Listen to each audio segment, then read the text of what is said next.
Here we are on the CEO Focused Business Mastery podcast, and we're going to be talking about communications today with Ed Fineran, CEO of Atlantech. Welcome, Ed.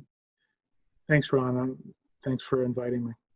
Let me see if I can pepper you with some questions here.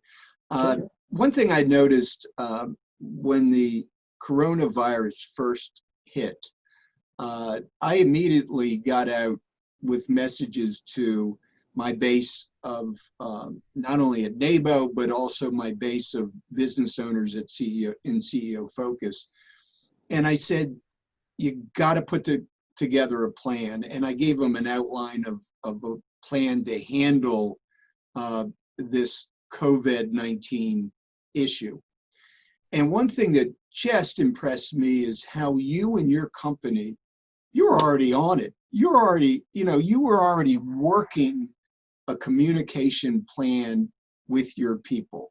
And if we look at the hundreds of business owners and that are involved in NABOE, Atlantech Online, under your direction, was way out in front in having a written communications plan, starting to meet with your people and executing that plan. So if you could tell us, let's go back to the very moment when you said, oh my God, this COVID-19, this is a big issue. What was going through your mind, and who did you talk to first in your company, and how did it work? Right. So I think that most people in the United States started noticing COVID-19 probably in mid-March or early March of this year. Atlantech Online senior staff started discussing it in late January. Really? Yeah. So we saw news reports coming out of China about this. You've seen similar things in the past. This one had a different flair to it, and that's why it perked us up. And we actually put together a pre-pandemic response team in early February, very early February. And we started meeting on a regular basis, probably twice a week at that time, developing a written plan in the event this went somewhere. So by the time that the third week in February hit, and it looked to be very serious, we knew we had to continue this and get it distributed out to staff. So we finalized our plans by the end of February and distributed to staff both in written form, but also on telephone calls. So we had conference calls, video calls with staff to go over this, not to scare anybody, because then it was still a little bit early.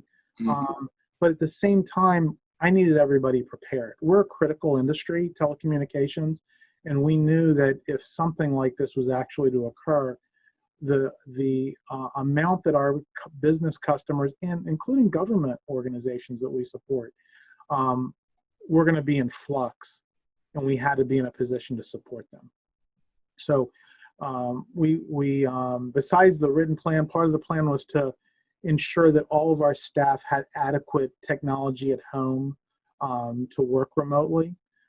In general, we rotate employees to ensure once a quarter that they can work from home. So staff once a quarter will work from home just to make sure. So we were pretty set, but we wanted to make sure that that all the employees had the equipment. Only one employee needed another computer for home, so we got that in place quickly.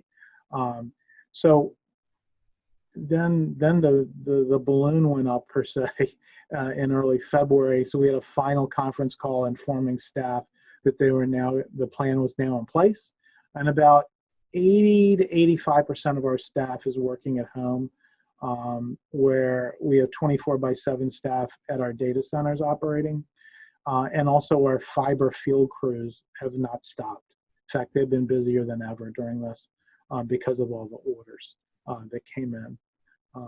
And to speak to that, thank God the plan was already in place, because we had the busiest month in the history of the company in March.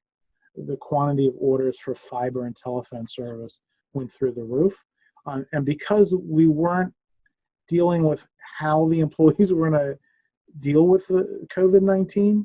They already knew what the plan was. They were able to focus on caring for our customers. So it really came together well, the entire preparation. Yeah, it was impressive talking to you at this time when most of the world was going crazy. To have something for most people really outside of anything that they would have ever expected in their lifetime to hit, and to have you all and watch your leadership in this, in the communication with your staff, was really amazing to see. So I want to congratulate you for that, because you by far were well out ahead of the curve. In fact, a lot further ahead than a lot of our government agencies were to handle this. So congratulations on that. Now, let's just talk about how you communicate with your workforce at Atlantech Online on a regular basis. So normal business, you've got, let's just say you started getting issues with a number of customer complaints for something, fiber going down, or I'm coming up with ideas here, but give me an idea when you're dealing with something out of the normal and you need to communicate with your people. What are some of the things you do? What are some of the communication paths you have set up, but that you would use when unexpected things happen? Sure. I think a good example of that is there was early in the COVID time period, there was a COVID known case in one of the buildings where one of our data centers is. And so we needed to get a team together quickly to clear the data center, get the word out to employees and to customers. And so we did that completely through Microsoft Teams. Okay. I was able to create a quick channel of all the people involved, managers, support staff, and I pressed one button, it dialed all of those people simultaneously. They picked up their phones, they were all on a conference call together. They didn't even know what the conversation was about yet. Wow. Wow. And so once that first call happened, a record happens in Microsoft Teams, and we use that to store files about the incident. We were able to chat back and forth. As tasks were assigned, they reported back in the same channel. So it was extremely efficient, and it was 100% through Microsoft Teams. So that's one of the channels that we use. We also have, if you go to status.atlantech.net, you can see the status of all of our systems. And if you subscribe to the particular service you're in, any affected service that you have as a customer, you'll automatically receive notifications if there's anything affecting that. So it's a very clean and fast way to get communications out to customers. Also, when the problem's resolved, they'll get all good notice back out through that. Right. So, and then of course there's the trouble ticketing system. If a customer has an issue, they report it, they get a trouble ticket number.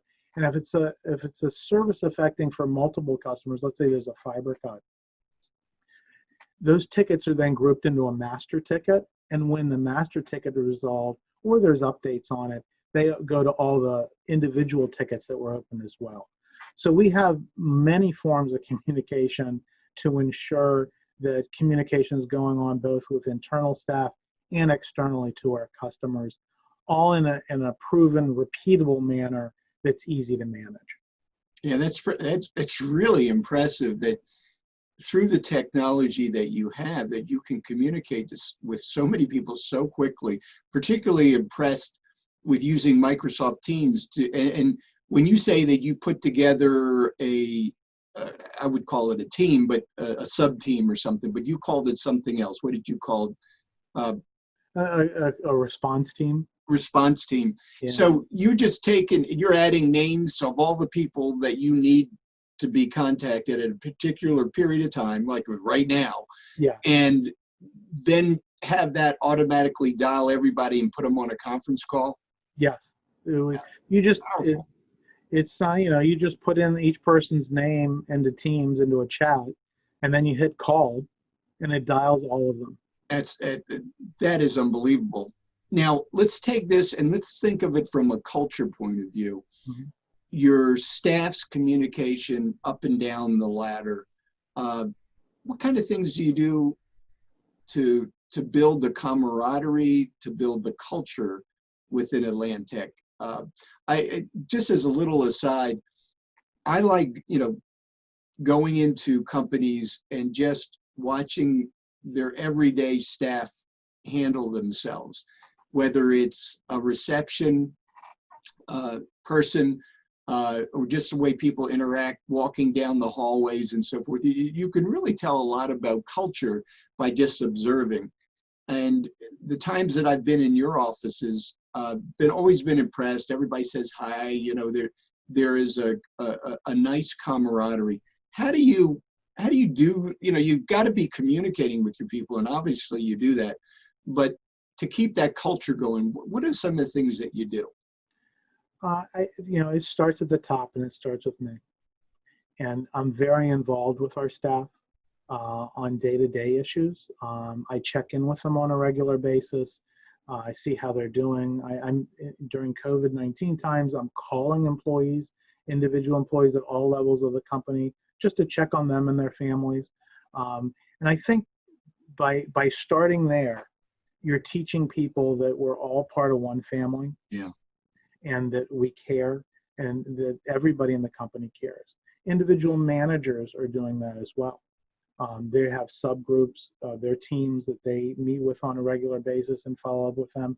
So culture starts at the top. I try to do my part to do that. And knowing what is happening with your employees is very key. We had an employee during COVID-19 times burned himself, very bad burns, 2nd and 3rd degree burns. I immediately got on the phone and called him, checked on him. We sent him food.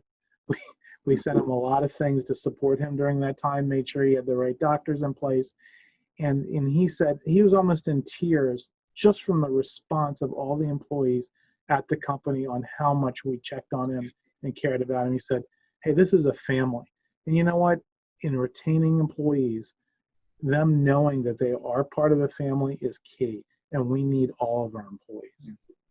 So. Yeah, and you've been able to keep a lot of, if not all of your key employees, and most business owners, they understand there's high cost and turnover, but they often don't do the right things that they need to do to keep turnover low. And but it is culture, and it comes from the top. You reminded me of a story with Toyota, and one of the key executives at Toyota in one of their plants, he just on his own was walking around the plant and started picking up trash and stuff on the floor. Yeah. He didn't send out a directive. Right. He didn't, go after people and discipline them. He just started picking up. Yeah. And then one day, a couple of people on the floor saw him, and they started picking up.